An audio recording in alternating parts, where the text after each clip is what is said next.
दोस्तों नमस्कार। Annual disaster updates में आपका स्वागत है। दोस्तों, अगर हम धरती के इतिहास की बात करें तो धरती की हिस्ट्री में कई बार ग्लेशियर और इंटरग्लेशियल पीरियड आया है। ऐसा ही ग्लेशियल और डिसग्लेशियल पीरियड अभी भी जारी है।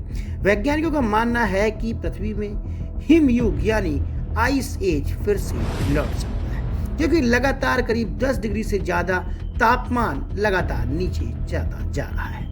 यानी वैज्ञानिकों की हालिया स्टडी की माने तो धरती पर हिमयुग लौट सकता है, क्योंकि जब यूरोप, एशिया और अमेरिकी महाद्वीपों के कई इलाकों में भारी बर्फबारी छा गई। यहाँ तक कि गर्मियों में भी यहाँ पर बर्फ नहीं पिघलती। वहीं दूसरी ओर ग्रीनलैंड, अंटार्कटिका और आर्कटिक के साथ साथ धरती के थर्ड पोल कहे जाने वाले हिमालय में ग्लेशियर लगातार मेल्ट होता चला जा रहा है।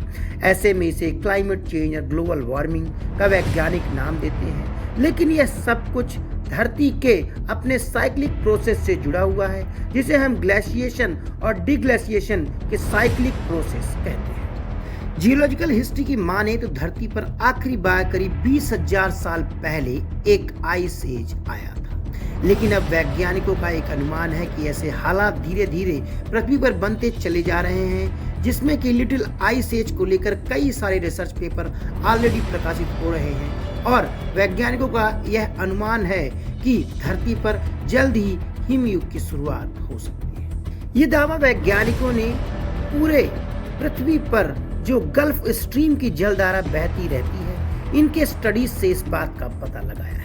रिसर्च में इस बात का भी खुलासा हुआ है कि पिछले करीब 1000 साल में सबसे खराब स्थिति में पृथ्वी पहुंच गई है। साल 2025 को वैज्ञानिक टिपिंग पॉइंट मान रहे हैं, यानी टिपिंग पॉइंट के बाद हो सकता है पृथ्वी लिटिल आइस एज की शुरुआत, यानी पृथ्वी एक बार फिर से ठंडी होने लगी। और यह सब कुछ वैज्ञानिकों ने पता लगाया है गल्फ स्ट्रीम्स, जो कि नॉर्थ पोल और साउथ पोल से निकलने वाली गल्फ स्ट्रीम्स होती हैं, जो कि मैक्सिको की खाड़ी से निकलने वाली एक शक्तिशाली समुद्री धारा भी इसे कहा जाता है, जो उत्तरी अटलांटिक क्षेत्र से जलवायु को कंट्रोल करती हैं और इसका गर्म पानी पर प्राकृतिक कन्वेयर बेल्ट पर भी इसका खासा असर होता है। गल्फ स्ट्रीम ही वह जलधारा होती है जिसे समूची पृथ्वी में वायुमंडल का निर्माण किया जाता है। यानी गल्फ स्ट्रीम्स हमारे पृथ्वी के वायुमंडल निर्माण में एक अहम भूमिका निभाती है, और यही वजह है कि गल्फ स्ट्रीम्स की स्टडी कर वैज्ञानिक ग्लेशियल और इंटरग्लेशियल